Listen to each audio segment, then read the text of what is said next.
All right, the title of my talk is Fantastic Voyage, Microrobots in the Human Body. How many people have heard of the movie Fantastic Voyage?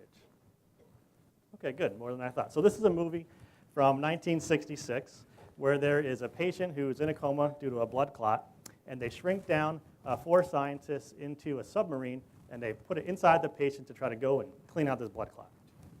All right, very science fiction-y. All right, so the robot, the submarine is about the size of these red blood cells.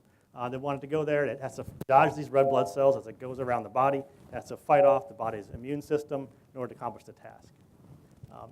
But this is kind of the initial idea of having these little tiny devices and machines in the body to perform these microsurgical operations.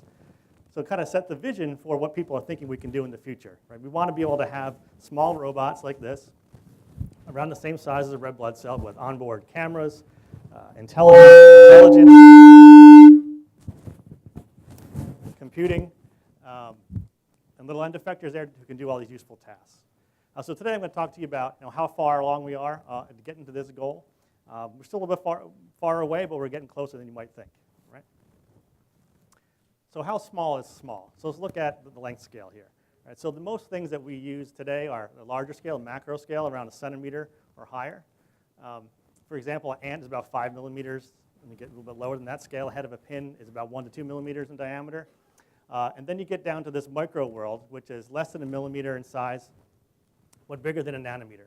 So a human hair, for example, is 100 microns in diameter. Smaller than that, you get the DNA, you get quantum dots, nanotubes. So for these robots inside the body, we want to be kind of in this sweet spot here where we're less than a millimeter in size, but greater than a nanometer in size. So if a robot is in this range, we call it a microrobot. If we can control it wirelessly or untethered, then we call it a mobile microrobot. Right? And so, for example, these are some robots that we developed in my lab here at Purdue. And you can see the size. Right? This is on a penny. So this is about 8 human hairs wide by about 7 human hairs high. Right? So this is kind of the size scale that we're working at. Okay, so these microrobots have a lot of advantages, challenges, and applications. So the benefits are they're very small, so they can non-invasively go where no other robot has gone before. Right? They're also can manufacture them very low cost. You can make hundreds or thousands of these at one time, so it makes them very cheap. Also, it can be used as a new platform to help study different physics at the small scale that people are still trying to understand. That's also one of the challenges. The physics is non-intuitive. So as you move down that length scale, the same physics applies, but they're scaled differently. So your surface forces like friction or surface tension or electrostatic forces dominate the inertial forces. So it makes it a little tricky.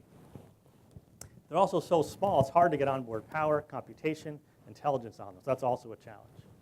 And also, since they're so small, it's hard to see and hard to localize and hard to control, and also fabricate. But if manufacturing is a big application, you could use these to make microfactories of small systems and devices. You can use them to make mobile sensor networks if these little robots are dispersed over a large area, talking to each other. Also microfluidic applications. Today I'm going to focus on where we are with some healthcare and bioengineering applications. So healthcare in the body, bioengineering more into petri dish or in vitro applications.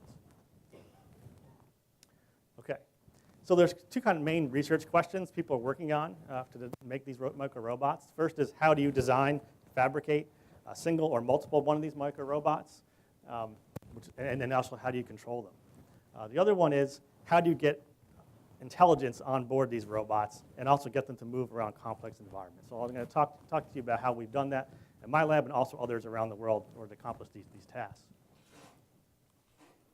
Okay, first thing, how do you power and control these robots? Right? So if you have a regular robot, which is pretty big, stick a battery on it, that's enough to power it, and it goes on its way. Right? Now, if your robot is really small, the battery's too big. You can't just stick a battery on this robot to power it. So instead of doing onboard power, people use offboard power. And there's a couple different ways you can do this. Right?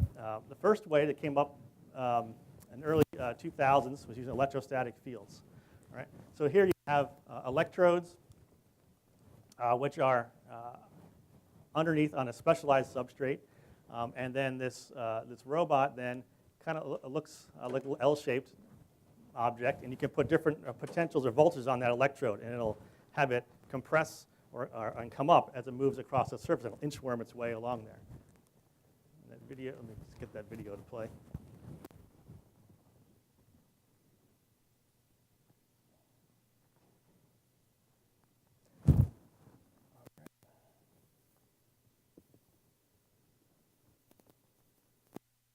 Okay, well, it's not playing for some reason. Okay, well, you can see how it can move along here.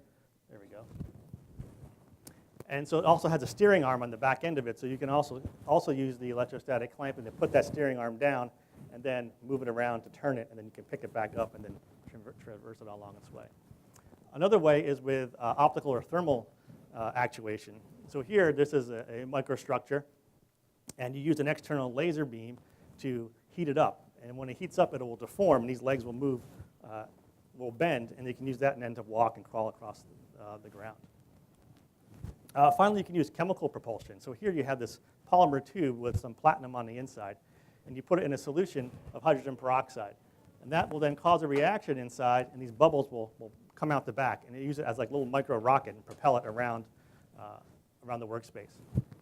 So these are pretty neat approaches, but if you want these robots to go in the body, you really can't fire a laser in there. You really want to have a specialized electrodes, and you certainly don't want to have chemical reactions going on inside the body. So another way that people have been using external fields to control these robots is with magnetics. So the first one was rotational magnetic fields. This idea came up in early 2001, where you have just a magnetic body, and you can then use an external magnet, a permanent magnet. You can imagine this robot is aligned with this magnet coming outside the page. Now, if you rotate this magnet, that then will also rotate, and you can use that to propel it, just like a screw, through the water or through some other microenvironment. The next approach is called oscillating magnetic fields.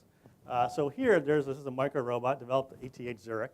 It has two magnetic bodies on it connected by a little serpentine spring. And so if you have an electromagnet, which is a magnet you can turn on and off, and you can pulse it with like a sine wave, it'll cause these bodies to attract and repel each other. And then you can, depending on the design of those bodies, one is bigger than the other, it'll cause it to do the stick-slip motion and move. And that's what's going on here. You can see this robot moving through this little soccer field here. Next is gradient fields. And so this is simply just having a magnet which you can turn on, and then if there's a robot here, it will get attracted to that magnet. And then you can turn that one off. You can turn another magnet on, and it'll move to the other side. So by surrounding the workspace with magnets such as this, you can get the robot to move around on the workspace. Okay, so what kind of robots do we use to control with magnetic fields? So they simply can be a permanent magnet, or they can have a little bit more complicated structures. These are some that we have developed. This one has a soft polymer layer on the bottom and then a nickel layer on top, which is a magnetic layer. It's called a soft magnetic robot because the nickel is not magnetic by itself. It's only magnetic in the presence of magnetic field. So if you turn on a magnetic field, then it becomes magnetic. And then you can use it to control the robot. You can also put permanent magnetic particles inside other polymers or plastics. So here we mixed it inside this polymer and patterned it. And then here, when you do that, we have to align these magnetic particles while we make it so they're all aligned in one direction. And then we can then control it also with magnetic fields. So these are an example of some of the test beds that we've used. So this is an external magnetic coil system would look like surrounding the workspace. The workspace is about 1 square inch. This is using a soft magnetic robot on a silicon wafer. So this is on a dry surface. So at these small scales, your friction is very, very high. So you have to put a lot of current through these coils to get these robots to break that static friction and then move. But once you do that, it moves very fast and kind of shoots off to the side. So we have this little border around here to capture it. Otherwise, it would just go off out of the view of the microscope. So what you do is you want to put these into some kind of fluid medium. And they move a lot smoother inside the fluid.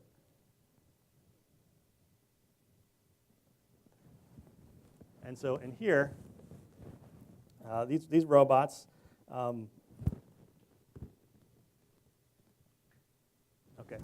you can see a lot more controllable motion with these robots inside the fluid bath. And this is actually useful because in the body you have lots of liquid and fluid in there. And then you can use them to do some kind of manipulation tests also in the workspace. And this is all with gradient fields. So if you think about if you have these robots in the body, right, they're going to be in some kind of liquid environment, right, and there's going to be kind of sticky surfaces. So if you just try to pull this robot, little magnetic robot, with this magnet, it might get stuck inside this terrain. So if you want to go over rough terrain, think about when you drive your car. If you want to go off-road, right, it's really rough terrain. What do? You get really big tires on your car, and you can then roll over that rough terrain and bumps. So we thought about maybe we could do the same thing with these robots.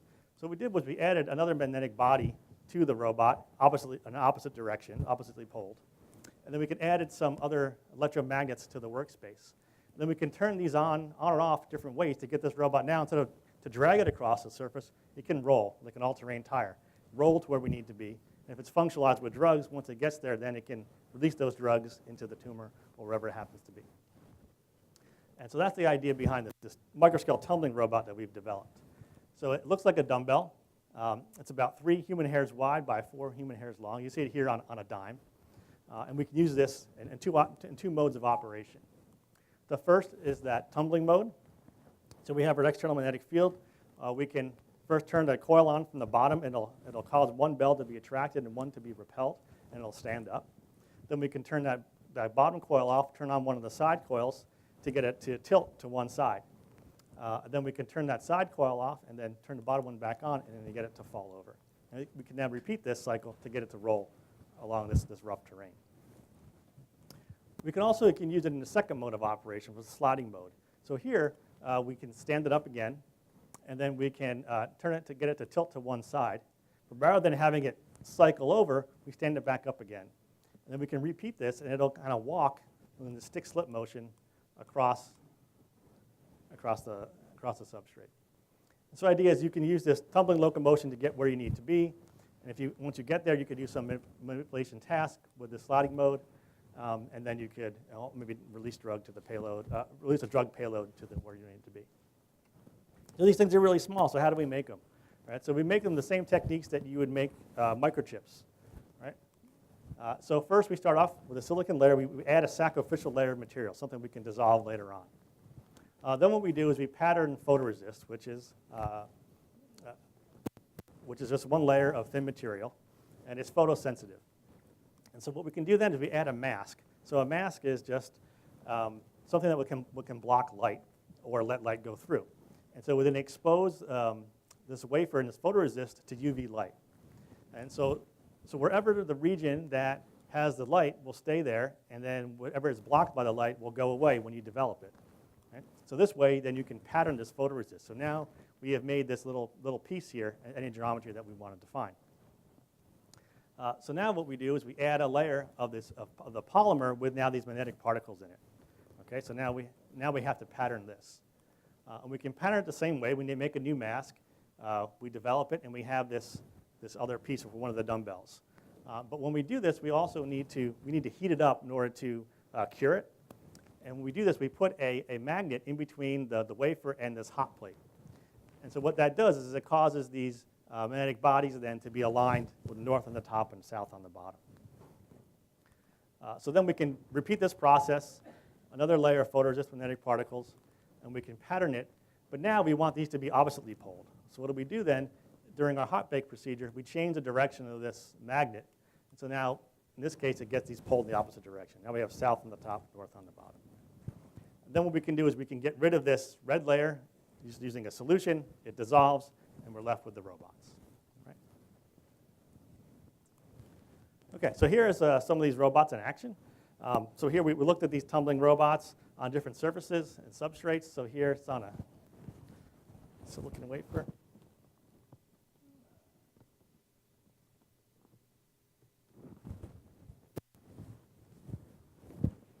So here we're just manually controlling these coils, turn them on and off to get them to do one cycle of rotation, and we're repeating it a couple of times. Here it's on a biological tissue sample. So again, this is in fluid. Now this is a sticky surface, so it's able to do this tumbling locomotion along this sticky complex surface. Here it's on a penny. So this penny has features which are around the same size of the robot itself, and it's able to negotiate those quite well.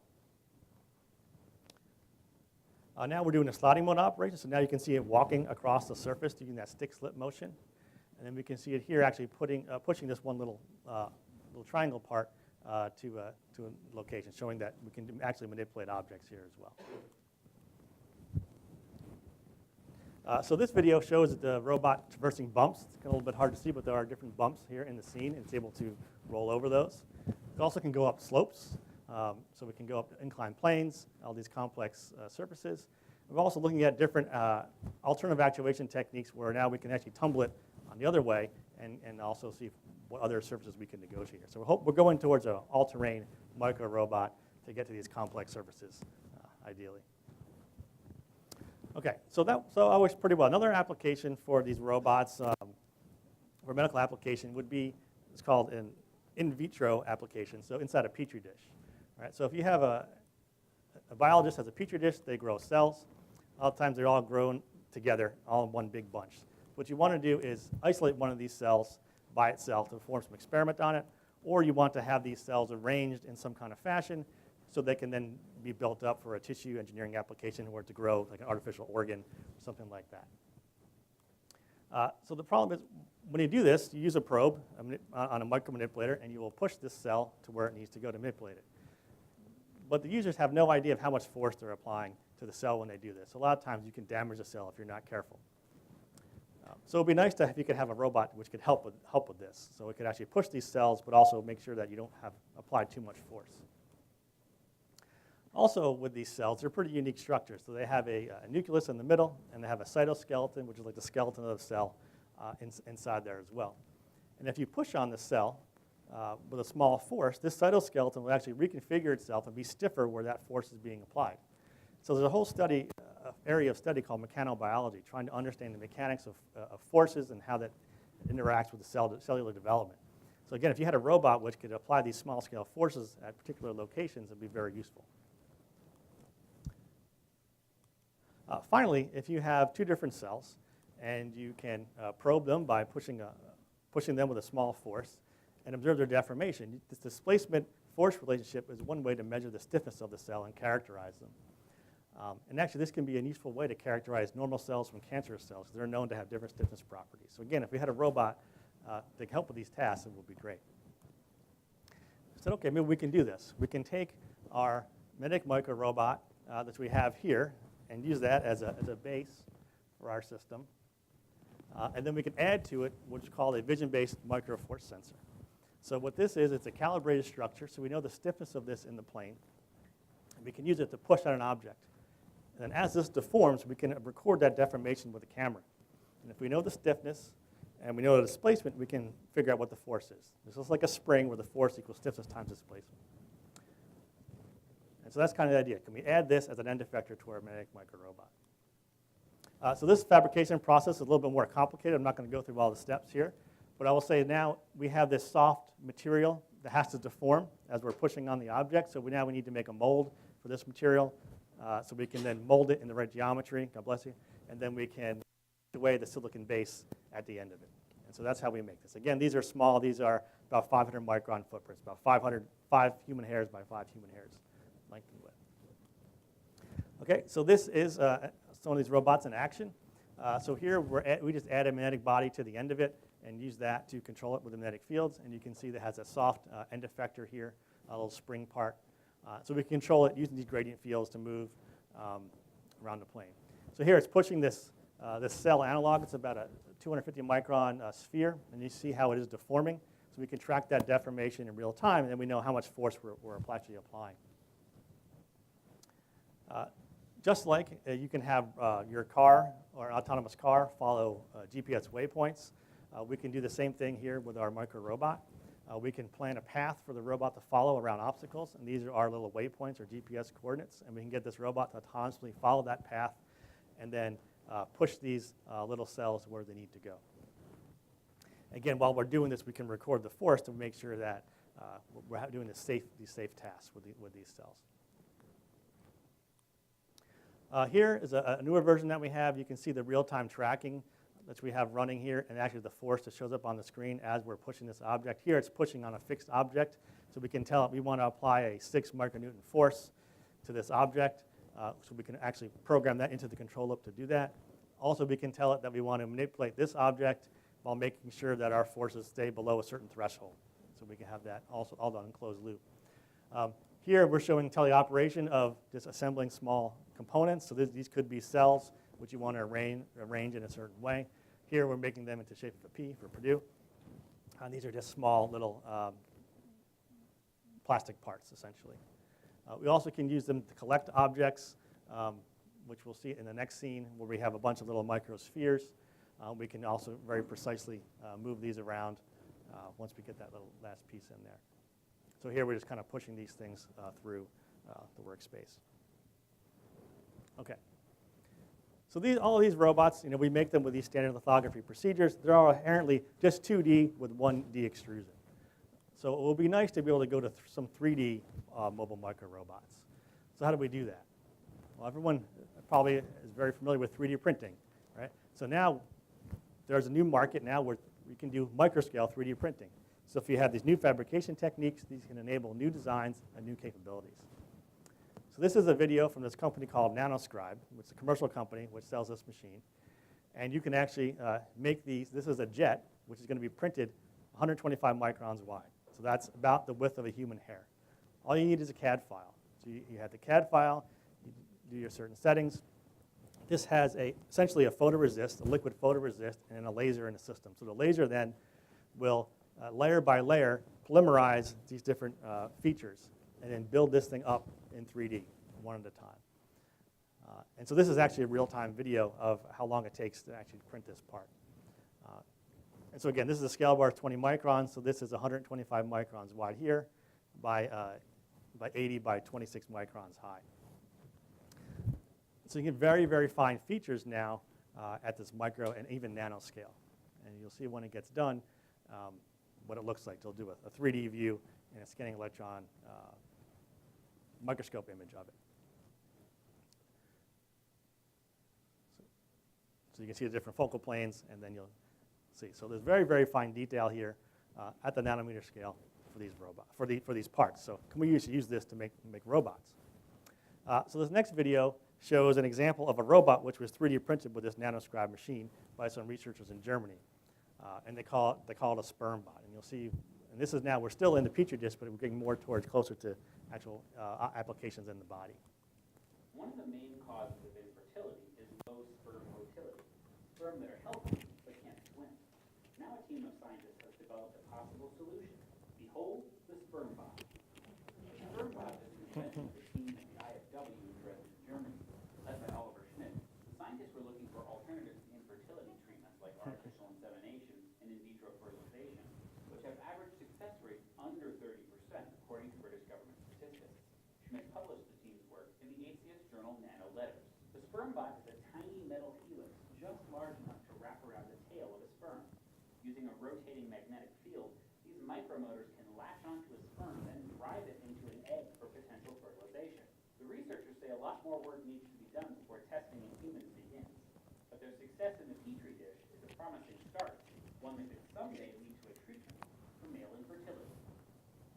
Okay, so that's a helical swimmer using a rotational magnetic field.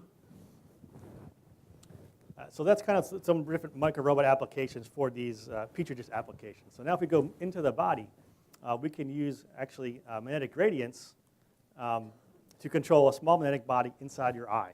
Your eye is actually made out of fluid. And so this is a video from a research team at ETH Zurich which used a magnetic micro-robot inside the eye to show the capabilities of controlling it and for doing surgical applications there. The goal of enabling less invasive and safer retinal surgery as well as providing an increased level of dexterity desired by clinicians, we embarked on the design of a system for magnetic manipulation with a fully untethered microrobotic device inside the eye. The result of our design is a novel electromagnetic system that we call OptoMag. The prototype system was built at ETH Zurich and is the first system to enable 5 degrees of freedom wireless magnetic control for a fully untethered microrobot. The microrobot can move through a cardboard surface and is completely unrestrained in the rotational degrees of freedom. With this system, a user is able to manually command the robot to move and rotate freely with no other feedback than that provided by the camera. Whereas magnetic manipulation has typically relied on orthogonal electromagnetic arrangements generating uniform fields, which are simple in terms of modeling and control, OptoMag's unprecedented level of wireless control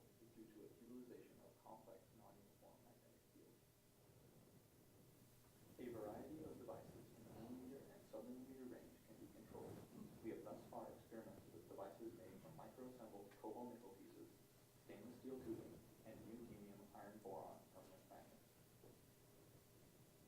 Initial experiments have been performed in silicon oil with a similar viscosity to that used as replacement to the vitreous humor after a vitrectomy. When using the camera feedback for closed-loop control, the device is able to precisely and repeatedly follow pre-programmed trajectories as well as respond to user input. A chick choriolentoid membrane has been demonstrated to be a viable model tissue for surgical retinal research and simulation. We see here a permanent magnetic device equipped with a needle tip being used to puncture a blood vessel. This demonstrates that an untethered magnetic agent is able to be manipulated with enough dexterity and force to potentially deliver enzymes or other clot-busting agents to the delicate structures of the eye. Okay, so this research group has spun off a company to try to market this technology. So it seems like it could be a promising approach. So now some robots in the eye, can we actually put them inside other parts of the body? So this is actually they call it MACE, a magnetically actuated soft capsule endoscope robot. All right, so this is about the size of a quarter. It has a camera on one end, and it has some magnets embedded in it, two embedded magnets. It has a soft, compliant structure, so it's safe to move around the body, and also has a drug chamber for delivering drugs to where you want it to be. So how it works is you would swallow this pill, or you could inject it into the patient inside their stomach. Underneath the patient is a magnet, a permanent magnet. You control that permanent magnet, and then it will control the position and orientation of this robot inside the stomach.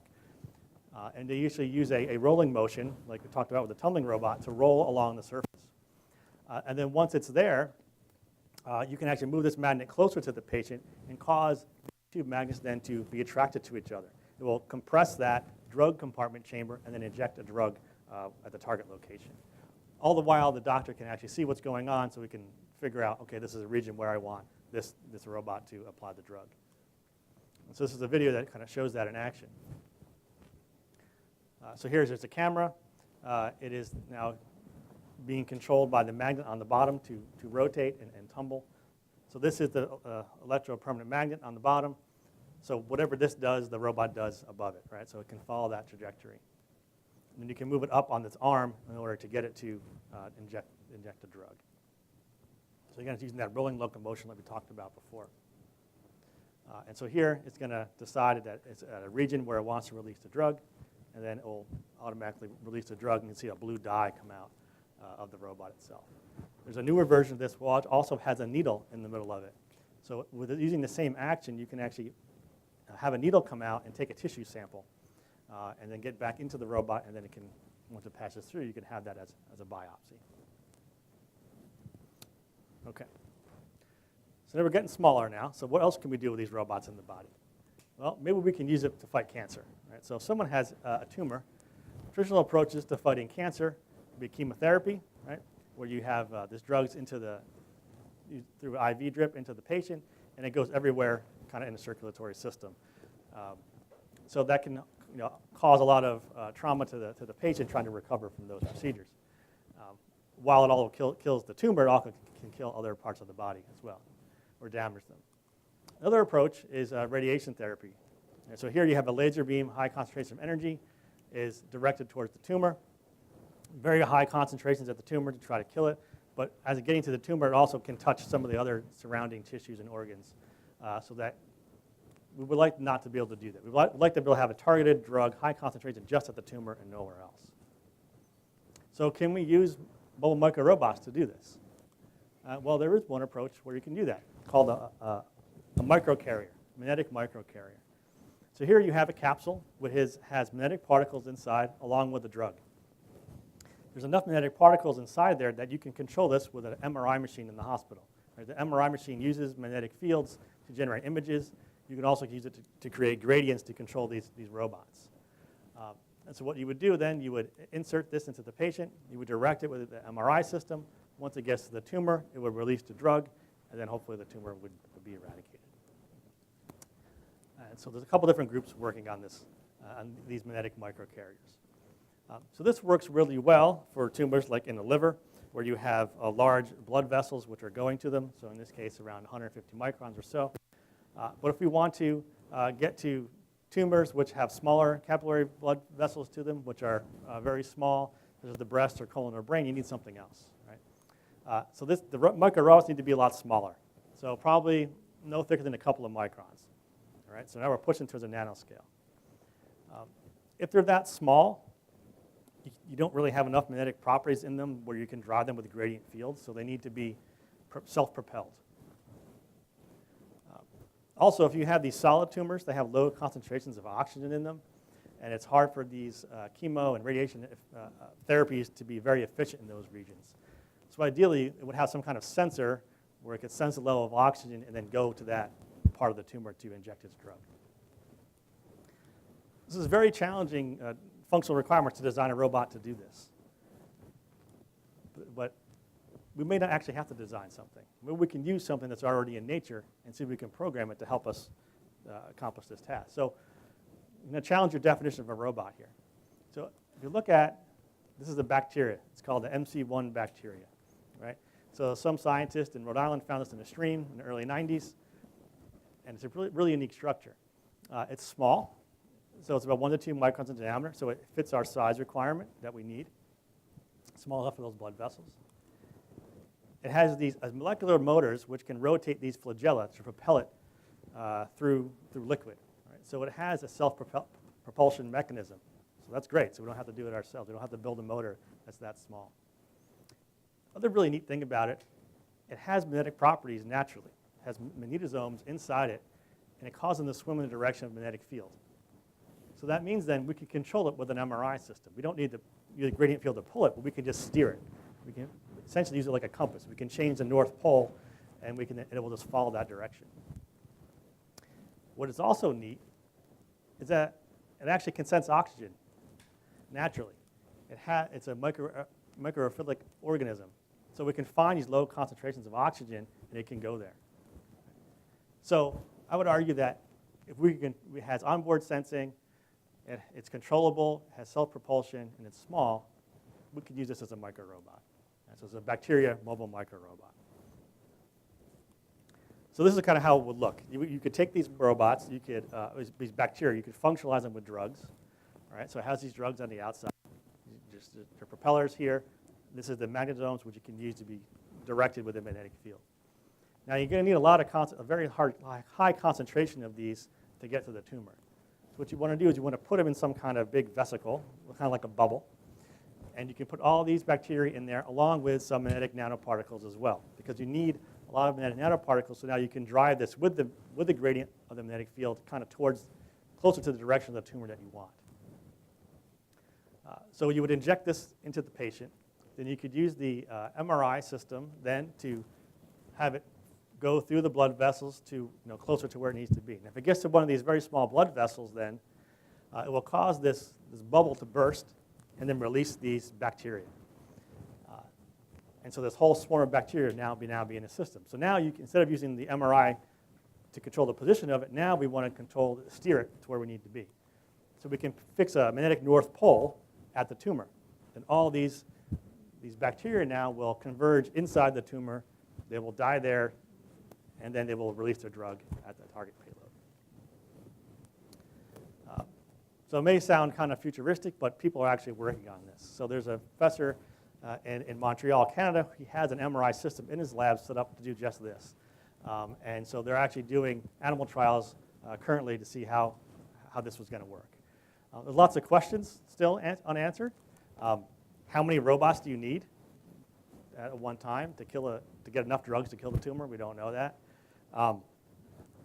What amount of bacteria is actually safe to inject into humans? And will we develop antibodies to fight against them? So maybe it worked once, but eventually to do it again, it might not work. So these are all open questions that people are trying to answer. So if you go back to our fantastic voyage, right? So in science fiction, we came up with the idea of this small device on the size of a red blood cell that we could use to do microsurgical applications. We envision something like this in the future, where we have all this onboard processing, intelligence, cameras, in order to do this. Right now, it looks like we're closer to something like this, with kind of this biological-based robot. But I think in the future, we may have a combination of both of these, which kind of gets us to where we need to be. So is this a dawn or doom scenario? I would say it's a dawn. It's a dawn of a new age of devices, which we can use to help people improve their health care and hopefully fight cancer. So I'm happy to answer any questions that you might have.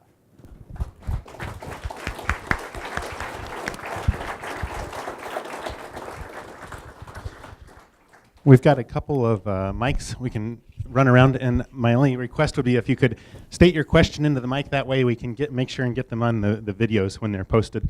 The video of this talk will be posted in probably, I'm told, 2 to 3 weeks on the Dawn and Doom website.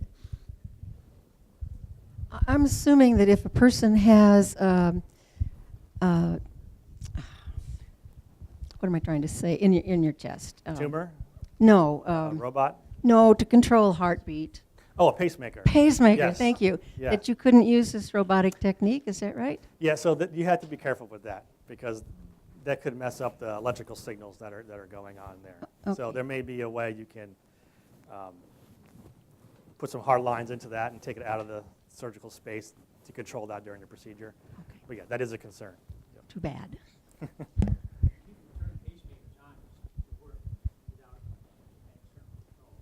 Yeah, but if you want to, you may want to turn it off during the procedure, but I don't know what the implications of that would be. But yeah, you'd have to talk to the surgeons who are interested. Yeah, yeah. Okay, yeah. So then it would be compatible then.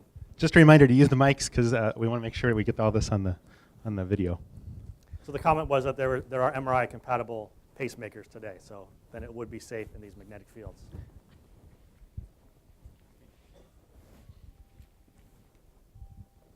What extraction methods do you have for these robots? That's a when great question. After you put them in. So for the capsule ones, they would come out naturally, like the other pill capsule robots do. The bacteria will die. The ones for the magnetic bodies, they're still trying to figure out how biocompatible they are, but theoretically you could have it come out the same way it came in, just put a magnet and it'll get attracted there, then you could just make a little incision or a needle and suck it up. So there's different ways you can do it.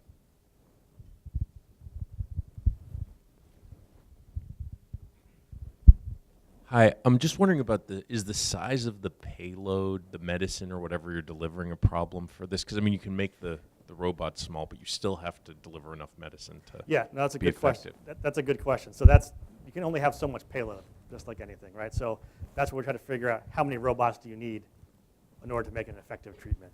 Now, the nice thing about it is you can have a higher concentration of drug since you know exactly where it's going to be.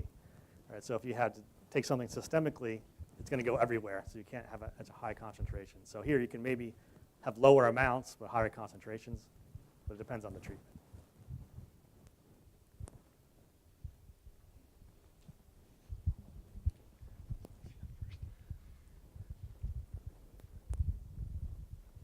So I have a question about the cancer treatments.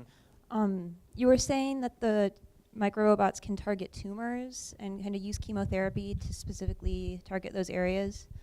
But isn't the point of chemo that it's a systemic therapy because tumors can metastasize and release those pieces that you can't see? Because otherwise, what's the point of targeting just the tumor? Why not just remove it? Well, sometimes, it's a good question. Sometimes you can't remove the tumor. It's a place where you can't get in there, so maybe somewhere in the brain. And so, but yeah, because the chemotherapy couldn't get systemic tumors, if you can identify them early enough and you know that they're not anywhere else, maybe the robots are better. But I'm not saying that chemotherapy is not a good, it could be a combination of treatments that would work the best. I think that's probably what you will see. Also, some of these tumors, like the ones which are solid tumors, the chemotherapy and radiotherapy are not very efficient there because there's no blood flow and low oxygen. So this may be, in conjunction with that, you could use these robots to kind of get to those regions as well. How fast does the body kind of push these robots around where they need to go? Like, especially for the stomach capsule where you're saying the patient lays on a magnetic table, like, it seems like they would be laying there for a long time till the robot finally got to the stomach. Yeah, so I mean, you can swallow it. I actually don't know how long it takes to get to the stomach, but I think it goes to the esophagus pretty fast. Right? So once it gets to the stomach, they actually fill the stomach with air. And that video was, I think, 2 times speed. So that's about the speed that you would see it. So it's almost real time. It's not. It moves as fast as the magnet rotates. So as long as you can rotate that magnet, you can get it to move around. If the robots are tumbling around inside of the body, is there any kind of pain or discomfort that would be associated with that if they're rubbing against cells or if they're being used in a surgical capacity? It's a good question. We don't know yet. They're soft, so we're hoping that it's not going to damage too much of the tissue and cells. And as long as we don't control them too fast or they don't have sharp edges, those are things we can do in design to help with that. But yeah, I mean, if you have a surgical instrument too, that's always scraping on the walls of the tissue. So we can try to limit the amount of magnetic forces and torques that are applied to the robot to limit the amount of impact it has on the body. So we have models of how much force and torque you can are applied by the magnet based on the magnetic field, so we can kind of design it that way to make sure that you don't have those impacts. If you said this, I'm sorry I missed it. Are these in animal trials now? Yes, yeah, animal trials, yep, the pigs and rabbits, that right now.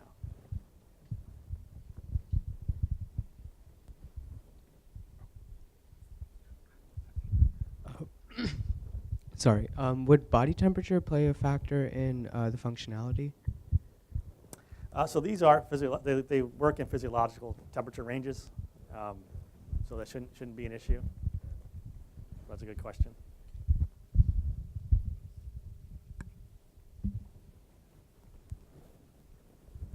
Is it possible to carry a micro catheter sometime with perfusion? Yeah, so actually there are people working on a steerable catheter with magnetic fields. And so you have a traditional catheter comes in, it has a magnetic tip on it. And then you can use like a magnetic coil system around the patient, and you can get that to turn and articulate. And then what they do is they use it, they also have a heating element on there so they can burn up the bad tissue, right? So people are working on these magnetic catheters as well. In terms of movement, besides magnetics, is there a way to use ionic gradients, or is that running into a problem where you can't control the robots? That's a good question. I think people have tried to use that, but I just don't know if you can have enough magnetic force and torque to control the robots to move a long distance. The smaller you go, maybe. People have tried to look at a little bit, but I don't think it's there yet. We have time for probably 2 more questions. I was interested in what the learning curve might be for the practitioners who, say, my eye doctor who might use that, or my heart doctor. That's a great question. I would say if they're already used to doing surgery, they should be pretty good with their hands. And so these would be remotely controlled, the joysticks.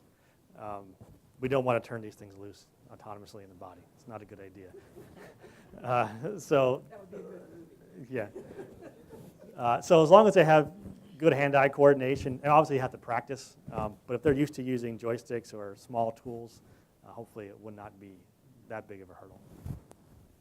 I was wondering if people with augmentations or implants will be affected by, since it's controlled by magnetic fields.